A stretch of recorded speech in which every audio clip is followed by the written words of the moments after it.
Shëndetësisë Arben Vitia. Vizituam sot odën e mjekëve. Me që rast falenderojmë për mjekpritjen e përzemërt udhëheqësin Dr. Plorat Sejdiun, me bashkëpunëtorët e tij, Dr. Faikun, Dr. Laurasin, Dr. Naserin e Dr. Rezartin dhe kolegët e tjerë, me që rast na informuan për mbarvajtjen e punëve që bëjnë, për kontributin që japin, dhe ne jemi shumë mirë njohës për angazhimin e tyre të palodhshëm, që është karakterizuar edhe me rezultatën e punë, edhe me transparencë të plot proceseve. Në njërën anë kanë vetë financim breslënës, kanë kursime të theksuara që kanë arritur në mbi 1 milion euro gjatë tyre 8 viteve, por gjithashtu kanë siguruar edhe donacione ndërkombëtare, të cilat kanë mundësuan që të kryejnë më shumë punë se sa që është menduar më herët.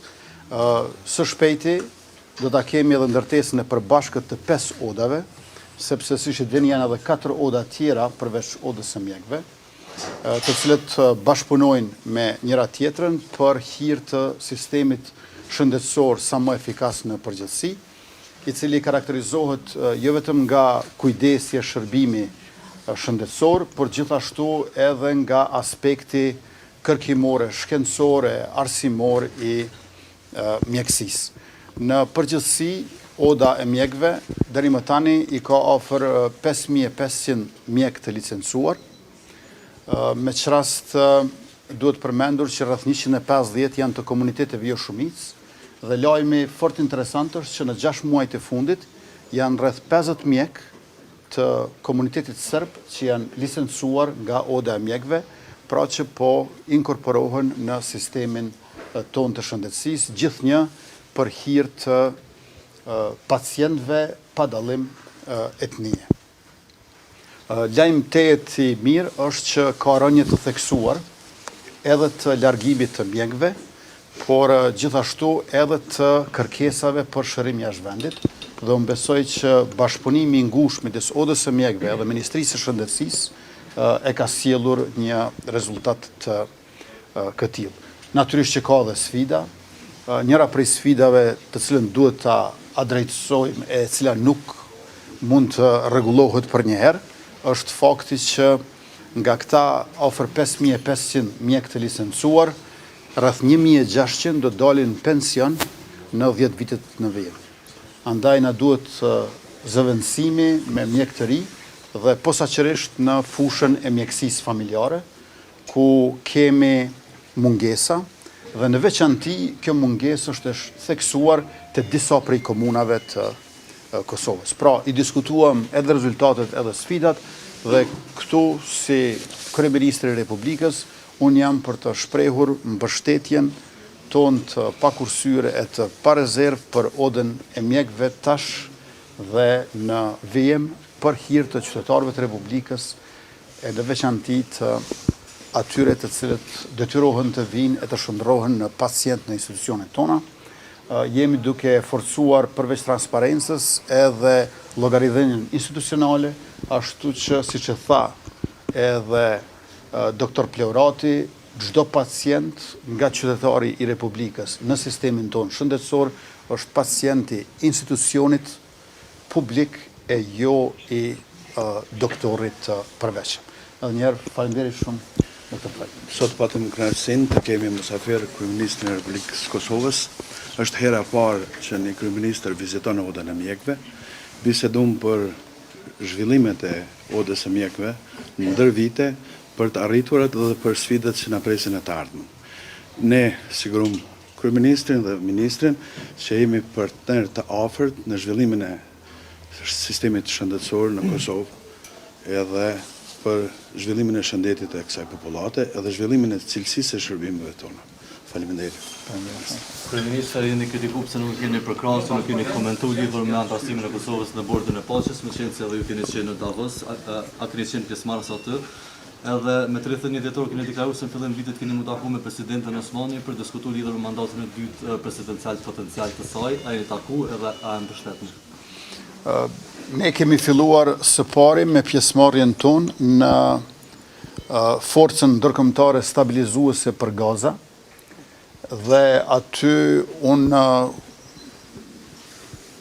e di që Kosova është përfaqësuar në konferencën në Doha në Katar nga General Lejtnant Komandanti I FSK-s Bashkim Jashari.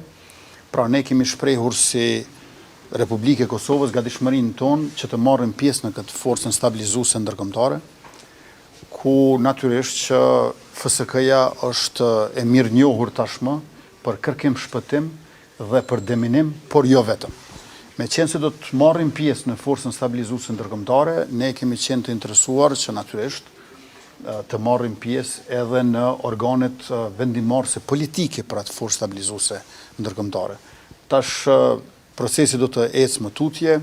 Unë jam kryeministër në detyrë, nuk jam ende në mandatin tim të tretë, por kudo që ka nevojë për paqen në botë, ne dëshirojmë që të kontribuojmë, sepse kemi qenë përfitues të paqes në vendin tonë nëpërmjet forcave ndërkombëtare.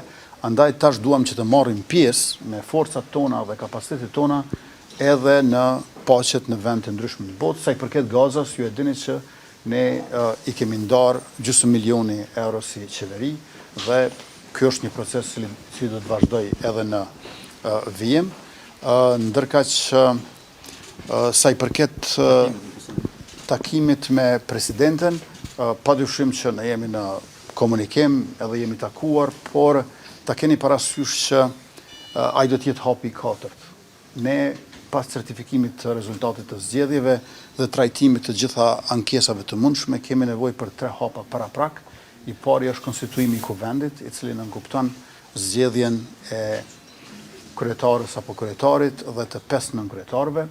Pastaj është formimi I qeverisë dhe na duhet që menjëherë të fillojmë me vendimet për marrëveshjet ndërkombëtare. I kemi 3 marrëveshje me Bankën Botërore, edhe kemi planin e rritjes së Bashkimit Evropian, I cili është në shumën e gjithë mbashme për 882.6 milion euro, ku rreth 30% janë grante, ndërkaq 70% janë kredi, e unë besoj që në raport me opozitën, tek marrëveshjet ndërkombëtare, po te konstituimi I kuvendit dhe formimi I qeverisë, do ta shohim se apo ja fillojmë një kapitull të ri, I cili dallon prej atij vitit 2025 që përsa e kaluam. Pra neve na duhet në kuvend ta shohim se a ka atmosferë për një raport të ri qeveri-opozit. Unë nuk mund ta them këtë paraprakisht, por padyshim që muaji I shkurt, I cili siç e dini nisën këtë fundjavë, është muaji I cili do të na tregojë neve se a do të mund të hapim një kapitull të ri të raporteve tona. Ne populli na ka dhënë një mbështetje shumë të madhe që është përgjegjësi e lartë për neve. Për formimin e qeverisë nuk do të kemi asnjë problem, por për 2/3 e votave, kur nevojiten në kuvend, prej marrëveshjeve ndërkombëtare e deri te rizgjedhja e presidentes apo zgjedhja e presidentit, ne kemi nevojë për bashkëpunim me opozitën. Por nga ana jon, gatishmëria dhe interesimi ekziston. Në muajin shkurt do ta shohim se a ka gatishmëri e interesim edhe nga opozita. Kryeministër, si ndodhi që keni vizituar një kompani të dronëve e cila nuk është e licencuar dhe tashmë se Ministria e Mbrojtjes ka njoftuar që kanë filluar hetimet për ato?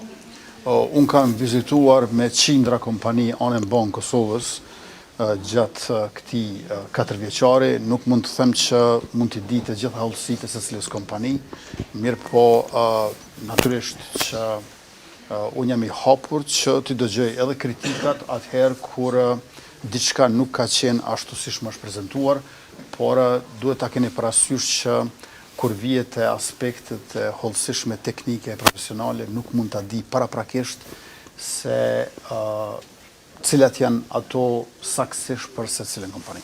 Zëputi Shado veprani me kandidatët e vetëndosës, nëse vërtetohet që kanë vjedhë vota ashtu siç tashmë është duke hetuar për komisionerët e mëpas hetimit do të zgjerohen siç është paralajmëruar edhe te kandidatët. Nëse vërtetohet se ka të tillë brenda vetëndosës, çka veprohet? Dhe është pranuar tashmë edhe vendimi I gjykatës kushtetuese për çështjen e Rashidit si në kryetar I kuvendit. Çka do të veprani tash?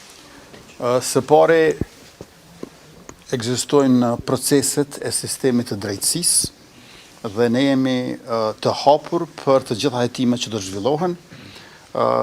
është e rëndësishme të ritheksohet që nuk ka amnesti për asnjë keqbërës për çdo i cili ka manipuluar gjatë evidentimit apo numërimit dhe hetimet le të shkojnë deri në fund. Ne jemi aty për të bashkëpunuar me ata të cilët do ta kryejnë hetimin në mënyrë që të zbardhet e vërteta dhe të vendoset drejtësia, sepse vota është e shenjtë.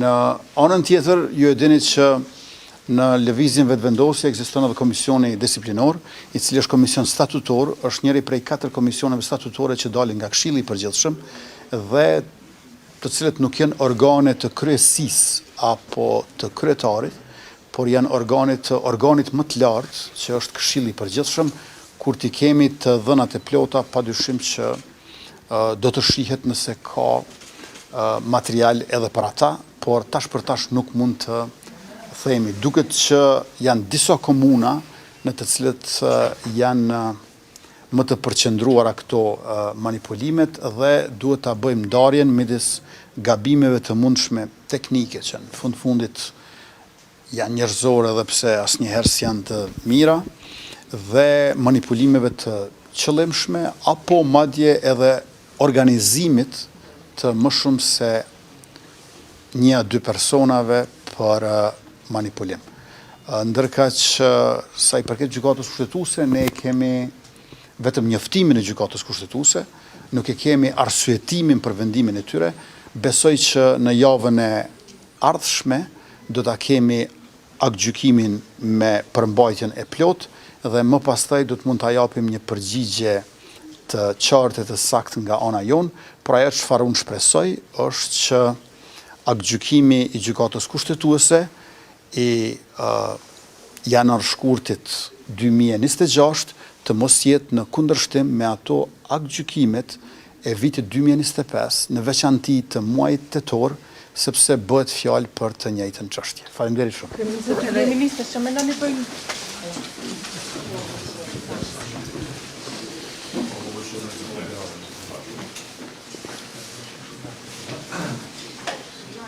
Kuna kam nisha. Stop.